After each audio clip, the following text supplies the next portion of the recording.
Yes, so basically, we were caught by surprise, and we had more than 3,000 murderous terrorists that stormed our towns and bases in the south. It was a massacre of 1,400 civilians and soldiers, mostly civilians, and it was very, very brutal. We haven't seen things like that, I would say, since the Holocaust. People were burned alive, raped, beheaded, children were killed, babies, and we have 240 people that have been abducted and are hostages in Gaza. Israel, following that, declared a state of war. We haven't declared a war since the Yom Kippur War 50 years ago. And I must say that this war is much bigger and much more, I would say, complicated than the Yom Kippur War. It took us something like 3 days to really completely gain control again of the south and really kill all the terrorists that went into Israel. We killed more than 1,000 terrorists inside Israel. Many of them went back to Gaza. And following that, the government set very clear goals for the war. And the goal is to completely destroy Hamas and Palestinian Islamic Jihad and all their infrastructure inside the Gaza Strip, and make sure that they will never be able to build their forces back again. From a military point of view, this basically means taking over the whole Gaza Strip, conquering the whole Gaza Strip, and then dismantling all this terror infrastructure. This is something that can take many, many months and maybe more than a year. And then after all of that, after we'll kill all the terror leaders and terrorists and destroy all the infrastructure, we'll have to create a new reality where the IDF is controlling the Egyptian border. We cannot have, again, a connection between Gaza and Egypt. This is where all the weapons, know how many terrorists came in and out. And we have to create a new security reality where Israel has the overall responsibility of the security of the Gaza Strip, which means full freedom of operation for the IDF everywhere.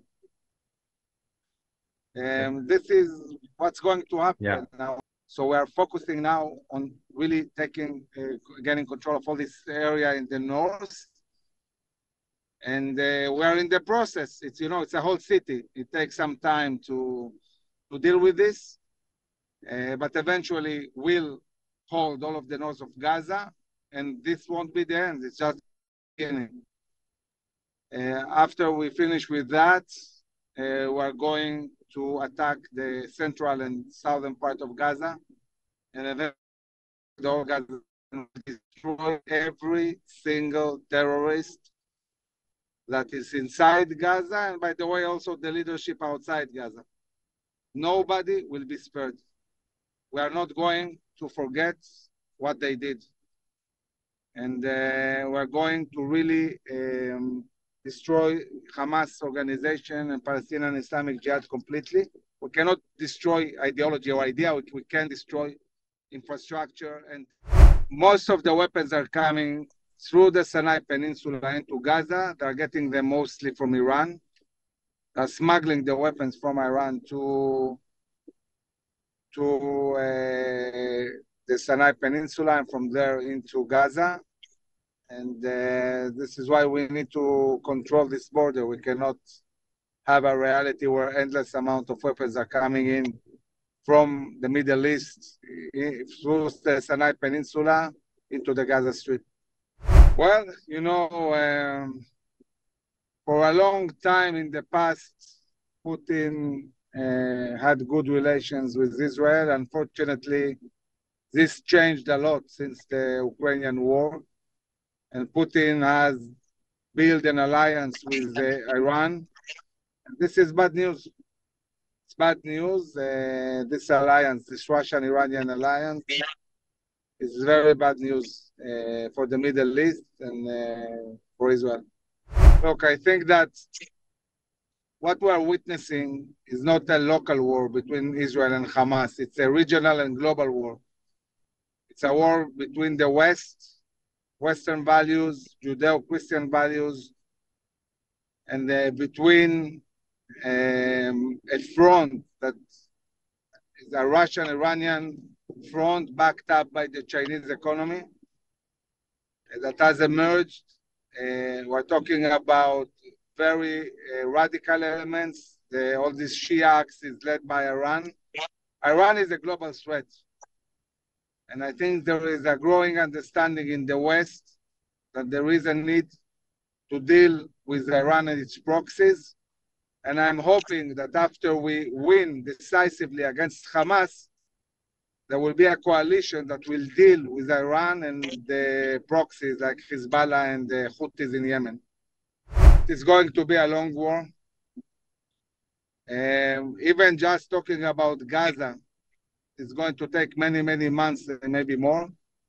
But I'm not sure that the war will end with Gaza. There is a good chance that it will expand also to the north and maybe also to other fronts. So I would say that in the coming year, probably we're going to be in war.